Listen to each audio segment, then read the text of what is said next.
Hello everyone, welcome back to my YouTube channel. I am Apurva Saxena और आज की इस वीडियो में हम बात करने वाले हैं कि आपको बीपीटी थर्ड ईयर के एग्जाम्स के लिए कैसे पढ़ाई करनी है, वो भी सिर्फ एक महीने में। आप ये वीडियो देख रहे हैं तो मैं इतना अंदाज़ा लगा सकती हूँ कि शायद आपने बहुत कम पढ़ा है थर्ड ईयर के लिए, या फिर आपने कुछ भी नहीं पढ़ा है। बट अब आप परेशान हो रहे हैं कि सिर्फ एक महीना बचा है और मैं एक महीने में कैसे पढ़ाई करूँ। सो नो वरीज, आज मैं आपको ऐसी टिप्स एंड ट्रिक्स बताने वाली हूँ जिनको फॉलो करके आप सिर्फ एक महीने में ही पढ़ के बहुत अच्छे मार्क्स ला सकते हैं। आपका थर्ड ईयर बहुत easily with very good marks clear हो जाएगा। बट वीडियो को आगे देखने से पहले आपको मुझे एक प्रॉमिस करना पड़ेगा, एंड वो प्रॉमिस ये है कि आपको मेरी बताई हुई टिप्स को बिल्कुल लाइन बाय लाइन फॉलो करना है। अगर आप फॉलो नहीं करेंगे तो आपके मार्क्स अच्छे नहीं आएंगे, आपकी पढ़ाई अच्छे से नहीं हो पाएगी। So let's begin with the video. So सबसे पहला पॉइंट है, एंड जो कि बहुत इंपॉर्टेंट पॉइंट है, that is prepare a road map और प्रिपेयर अ टाइम टेबल। अब इसको मैं एग्जांपल देके समझाती हूँ कि ये कैसे बहुत इंपॉर्टेंट है। तो जैसे आपको कहीं जाना है तो पहले आप वहाँ का रास्ता देखोगे कि यहाँ का रास्ता कैसे है, कहाँ कहाँ से मैं जाऊँगी, एंड उसके बाद आप वहाँ पे जाते हो। ऐसा नहीं कि बस ठीक है किसी ने लोकेशन बता दी एंड आप निकल गए, बस आपको कुछ नहीं पता कि कहाँ आना जाना है। वैसे ही जब हम पढ़ाई करते हैं तो आपको प्रॉपर पता होना चाहिए कि एक्चुअल में पढ़ना क्या है। ऐसा नहीं कि बुक उठा के बैठे हैं एंड पता ही नहीं है कि पढ़ना क्या है। तो you have to prepare a proper road map. अब वो कैसे करोगे? अब वो वैसा छोटे बच्चों वाला भी नहीं कि 6 बजे वेकअप, उसके बाद 7 बजे मॉर्निंग वॉक, देन 8 बजे ब्रेकफास्ट एंड उसके बाद आप पढ़ने बैठ रहे हो। वैसा कुछ नहीं करना है। मैं बताती हूँ आपको कैसे करना है। तो अब रोड मैप कैसे बनाना है? तो आपको बस अपना सिलेबस उठाना है। सिलेबस उठाने के बाद आपको एक सब्जेक्ट उठाना है। जैसे आपने उठाया न्यूरो के बाद आपने सिलेबस में जितने टॉपिक्स हैं आपने सिलेबस से अपनी एक कॉपी में नोट डाउन कर लिया। और एक तो ये पॉइंट हो गया। दूसरा पॉइंट ये है कि आपको अपनी यूनिवर्सिटी के सारे प्रीवियस ईयर क्वेश्चन पेपर्स जुगाड़ लेने हैं। अब प्रीवियस ईयर क्वेश्चन पेपर्स कहाँ से मिलेंगे आपको? आपकी यूनिवर्सिटी के क्वेश्चन पेपर्स तो आपकी कॉलेज की लाइब्रेरी में मिल जाएंगे। मेरी यूनिवर्सिटी के क्वेश्चन पेपर्स चाहिए तो वो मेरे पेज पे मिल जाएंगे। एंड और भी डिफरेंट यूनिवर्सिटीज़ के अगर आपको क्वेश्चन पेपर्स चाहिए तो वो आपको firstranker.com वाली वेबसाइट पे मिल जाएंगे। तो आपको वहाँ से सारे प्रीवियस ईयर क्वेश्चन पेपर्स निकाल लेने हैं एंड अपने सिलेबस से सारे टॉपिक्स जितने भी हैं उस सब्जेक्ट में वो एक कॉपी में नोट डाउन कर लेने हैं। सेकेंड पॉइंट है बुक्स या नोट्स। तो आप जब भी कोई सब्जेक्ट पढ़ रहे हो तो आपको पता होना चाहिए कि कौन सी बुक से आपको वो सब्जेक्ट को पढ़ना है। ऑल्सो अगर आप जिस बुक से पढ़ रहे हो या जिस भी नोट से पढ़ रहे हो तो आपको अपने नोट्स चेंज नहीं करने, बार बार बुक्स चेंज नहीं करनी है। मेक श्योर कि आप पहली बार जिस बुक से या पहली बार जिस नोट से पढ़ रहे हो तो 10वीं बार भी उसी नोट्स या बुक से पढ़ो। ऑल्सो अगर आपको नहीं पता है कि कौन सा सब्जेक्ट किस बुक से पढ़ना है थर्ड ईयर में, तो मैंने उसके लिए अलग से एक वीडियो बना के रखी हुई है। इस वीडियो को आप जाके देखिए, इसमें मैंने सारी बुक्स बताई हुई है एंड ऑल्सो सारे सब्जेक्ट्स का एक क्विक रिव्यू भी दिया हुआ है कि किस सब्जेक्ट को आपको कैसे पढ़ना है। तो आपको वहाँ से वो सारा आइडिया मिल जाएगा। ये तो हो गया आपका रोड मैप पूरा तैयार। आपको पता है कि आपको कौन सी बुक से पढ़ना है, कौन से नोट से पढ़ना है, आपके पास सारे प्रीवियस ईयर क्वेश्चन पेपर्स हैं एंड आपके पास सारे टॉपिक्स भी लिखे हुए हैं कि आपको कौन से सब्जेक्ट में कौन से टॉपिक्स एंड कितने टॉपिक्स पढ़ने हैं। ये तो हो गया ही हमारी रोड मैप की बात। अब बात करते हैं कि आपको सारे सब्जेक्ट्स को पढ़ना कैसे है। The next point is rule of 3। अब ये रूल ऑफ 3 क्या है? आपको आपके जितने भी सिलेबस में सब्जेक्ट्स हैं उसमें जितने भी टॉपिक्स हैं उन सारे टॉपिक्स को आपको एटलीस्ट 3 बार रिवाइज करना है। अब आप बोलोगे कि मैम एक महीना है और सारे टॉपिक्स को 3 बार कैसे रिवाइज करेंगे? इट्स इम्पॉसिबल, कुछ भी बोल रहे हो आप, कैसे हो सकता है? बट ये हो सकता है। कैसे हो सकता है? आपको हर सब्जेक्ट को 4 दिनों में डिवाइड करना है। आपके टोटल सब्जेक्ट्स कितने हैं थर्ड ईयर में? 6 सब्जेक्ट है। Neuro, PT neuro, ortho, PT ortho, biomechanics and PDP. आपको सारे सब्जेक्ट्स को 4-4 दिनों में डिवाइड कर लेना है। अब जैसे हम न्यूरो की बात कर लेते हैं। तो न्यूरो जब आप स्टार्ट करोगे तो आपको सबसे पहले पहले के 2 दिन आपको सिर्फ न्यूज़पेपर रीडिंग जैसे आपको सारे टॉपिक्स को सिर्फ रीड करना है। तो 2 दिन हैं, तो 2 दिन तो बहुत सफिशिएंट होते हैं और हमारा सिलेबस इतना भी नहीं है कि आप 2 दिन में भी सिर्फ रीडिंग ना कर पाओ। तो आपको ये तो बोलना नहीं है कि मैम 2 दिन थे और मैं रीड नहीं कर पाया। ये एक्सक्यूज़ नहीं चाहिए प्लीज़। तो आपको पहले के 2 दिन सिर्फ रीड करना है, न्यूज़पेपर रीडिंग जैसे सारे टॉपिक्स रीड कर लिए आपने। देन 3rd डे पे फिर से आपको स्टार्टिंग से लेके एंड तक के सारे टॉपिक्स जो आपने 2 दिन में रीड करे थे, 3rd डे में वो ही चीज़ आपको दोबारा रीड करनी है एंड इस बार आपको एक्टिव रिकॉल मेथड भी यूज़ करना है। अब एक्टिव रिकॉल मेथड क्या है वो मैं आपको बताती हूँ। एक्टिव रिकॉल मेथड में आपने रीड किया, आंख बंद करी एंड ट्राई टू रिमेंबर कि क्या मैंने रीड किया था अभी, ठीक है। तो ऑन 4th डे अब आपको 4th डे पे क्या करना है, जो आपने 3rd डे पे किया था वही करना है।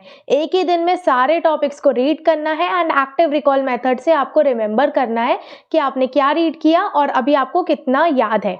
अब बार बार सेम चीज़ को रिवाइज करने से आपका जो ब्रेन है वो उस चीज़ को बहुत अच्छे से रिमेंबर कर पाएगा। फॉर एन एग्जाम्पल, जैसे अगर कोई वायरल गाना हो जाता है तो आप उसको बार बार सुनते हो, तो आप नहीं चाहते हो कि आपको उसकी लिरिक्स याद हो जाए, पर आप उसको बार बार सुनते रहते हो, बार बार देखते हो, तो आपको उसकी लिरिक्स ऑटोमेटिकली याद हो जाती हैं। तो वही सेम चीज़ अगर हम अपनी पढ़ाई के साथ भी करते हैं, बार बार कंटिन्यूसली 4 दिन अगर आप उन्हीं टॉपिक्स को रीड भी करोगे तो आपको कुछ ना कुछ याद तो हो ही जाएगा एंड कुछ ना कुछ नहीं बल्कि 70% आपको वो टॉपिक याद रहता है अगर आप प्रॉपर उसको अच्छे से रीड करते हो विदाउट एनी डिस्ट्रैक्शन। फिर नेक्स्ट पॉइंट है मेक पॉइंटर्स। अब पॉइंटर्स कैसे बनाओगे, तो जब आप तीसरे दिन में जब आप रीड कर रहे थे तो आपको अपने साथ एक कॉपी रखनी है और अगर आप नोट्स नहीं बना सकते हो तो आपको एक अपने साथ हाइलाइटर रखना है और एक पेंसिल रखनी है। अब क्या करना है, आपको उस जो भी टॉपिक आप पढ़ रहे हो उसमें सारी सब हेडिंग्स को आपको हाईलाइट करना है एंड एक साइड स्टोरी या आप छोटा छोटा लिख सकते हो जिससे आपको सारी चीज़ें याद आ जाएं कि अच्छा इसमें ये होता है, ठीक है, इसके बाद ये होता है, ये होता है। तो आपको सिर्फ एक चीज़ याद रहेगी, उससे आपको बाकी की सारी चीज़ें याद हो जाए। ये चीज़ें आपको अपने नोट्स में लिख लेनी या फिर आप अपने साथ एक छोटी कॉपी रख सकते हो, पतली सी रख लो एंड उसमें आप पूरा फ्लो चार्ट बना के या जिस भी हिसाब से आपको एक साइड स्टोरी फॉर्म कर लेनी है, जिससे ये होगा कि आप जब रिवाइज करोगे तो आप सिर्फ वो वाले नोट्स को भी पढ़ के आपका पूरा रिवीजन हो जाएगा एंड आपको वो जो मेन नोट्स हैं वो पढ़ने की ज़रूरत भी नहीं पड़ेगी। So according to rule of 3 हमने सारे सब्जेक्ट्स को 4 दिन दिए थे एंड हमारे पास टोटल 6 सब्जेक्ट्स थे। तो अब हमारे पास 1 महीने के 24 डेज तो इसी में ही चले गए। बट रूल ऑफ 3 के अकॉर्डिंग अगर हमने पूरा अच्छे से काम किया था तो हमारे सारे सब्जेक्ट्स के सारे टॉपिक्स अब कंप्लीट हो चुके हैं एंड हमें काफ़ी कुछ अब याद भी हो चुका है। सो अब आगे क्या करना है, आगे 6 दिन बचे एंड 6 सब्जेक्ट्स हैं। तो you have to solve previous year question papers. जो आपने रोड मैप जब बना रहे थे प्रीवियस ईयर क्वेश्चन पेपर्स सारे अपने पास रख लिए थे, वही प्रीवियस ईयर क्वेश्चन पेपर्स अब आपको सॉल्व करने। तो सबसे पहले दिन में आपको न्यूरो के सारे प्रीवियस ईयर क्वेश्चन पेपर्स उठाने हैं एंड सिर्फ प्रीवियस ईयर क्वेश्चन पेपर्स में जो टॉपिक्स थे वही पढ़ने हैं। सारा सिलेबस नहीं पढ़ना है, सिर्फ क्वेश्चन पेपर्स को पढ़ना है, उनको सॉल्व करना है, उनको याद करना है। सेकेंड डे में आपको ऑर्थो के सारे previous year question paper solve कर लेने हैं। 3rd डे में आपको बायोमैकेनिक्स के पूरे previous year question paper solve करने हैं। 4th में पीटी न्यूरो के, 5th में पीटी ऑर्थो के एंड 6th में आपको पीडीपी के सारे previous year question paper solve कर लेने हैं। सो आपका 1 महीना खत्म हो गया, पर 1 महीने में आपने सारे previous year question paper solve कर चुके हैं एंड आपने सारे सिलेबस के जितने टॉपिक्स थे वो भी आपने 3 बार रिवाइज कर चुके हैं। सो अगर आप इन टिप्स को अच्छे से फॉलो करेंगे तो आपका पूरा 3rd ईयर का सिलेबस 1 महीने में बहुत आराम से एंड बहुत ईजिली आपका कंप्लीट हो सकता है। पर अगर आपके पास 1 महीना भी पूरा नहीं बचा है एंड आपको पूरा 3rd ईयर का सिलेबस कंप्लीट करना है तो भी नो वरीज, मैंने अलग से वीडियोस बना के रखी है कि आपको कौन से सब्जेक्ट को कैसे इजीली पढ़ना है, एंड कुछ हैक्स भी बताए हैं कि अगर आप वो पॉइंट्स लिखते हो, चाहे कोई भी टॉपिक आ जाए आपके एग्जाम में, वो पॉइंट्स अगर आप लिखते हो तो कोई भी आपके मार्क्स काटेगा भी नहीं एंड आपको मार्क्स ज़रूर से मिलेंगे ही मिलेंगे। तो पीटी न्यूरो के लिए मैंने ये वीडियो बना के रखी हुई है, पीटी ऑर्थो के लिए मैंने एक और वीडियो बनाई हुई है, एंड बायोमैकेनिक्स के लिए भी मैंने बहुत इजीली वे में बताया हुआ है कि आपको बायोमैकेनिक्स को कैसे पढ़ना है। एंड आप अगर उस वे में पढ़ोगे और उस वे में अगर आप अपने आंसर्स लिखोगे तो आपके मार्क्स कोई काटेगा भी नहीं एंड आपको मार्क्स ज़रूर से मिलेंगे ही मिलेंगे। तो आप ये वीडियोस को ज़रूर से देखिएगा तो आपको काफ़ी ज़्यादा हेल्प होगी। And last point is paper presentation. Paper में आपको कैसे लिखना है एंड क्या लिखना है। तो पेपर में आपको बहुत नीट एंड क्लीन लिखना है। एंड अब आप थर्ड ईयर में हो तो मुझे इतना बताने की ज़रूरत नहीं है कि कितने वर्ड्स में आंसर्स लिखने होते हैं, क्या लिखना होता है, ये सारी चीज़ें तो आपको क्लियर ही होंगी। पर आपको सारी सब हेडिंग्स लिखनी है, उसमें आपको कोई भी सब हेडिंग्स नहीं छोड़नी है। फॉर एन एग्जांपल अगर न्यूरो का पेपर है तो आपको डेफिनेशन, उसका कॉज, उसके क्लिनिकल फीचर्स, डायग्नोसिस, ट्रीटमेंट, ये पूरा लिखना है। पीटी न्यूरो में असेसमेंट और पीटी ट्रीटमेंट और जुड़ जाता है। ऑर्थो और पीटी ऑर्थो में भी सेम है। बायोमैकेनिक्स का मैंने बायोमैकेनिक्स की वीडियो में पूरा प्रॉपर बताया हुआ है। एंड पीडीपी में आपका असेसमेंट और बाकी आपने जो सेकेंड ईयर में पढ़ा था, फर्स्ट ईयर में पढ़ा था, वो सारी चीज़ें आ जाती हैं, तो वो आपको समझ में आ जाएगा अपने आप से। फिर उसके बाद आप अपने पेपर को अच्छा बनाने के लिए आप उसमें डायग्राम्स बना सकते हो। अब थर्ड ईयर के सब्जेक्ट्स में उतने डायग्राम्स हैं नहीं, पर जितने जो भी डायग्राम्स हैं वो मेक श्योर कि आप बना कर आओ। आप डायग्राम्स बनाओगे तो आप उसको मतलब बॉर्डर बना देना उसके आजू बाजू, एंड उसके बाद उसमें प्रॉपर लेबलिंग्स होनी चाहिए। स्पेशली बायोमैकेनिक्स में आप डायग्राम्स बनाकर आओ। कोई भी जॉइंट अगर आ रहा है तो आप उसका एनाटॉमी से डायग्राम देखो एंड डायग्राम आप उसका बनाकर आओगे तो आपको अच्छे मार्क्स मिलेंगे।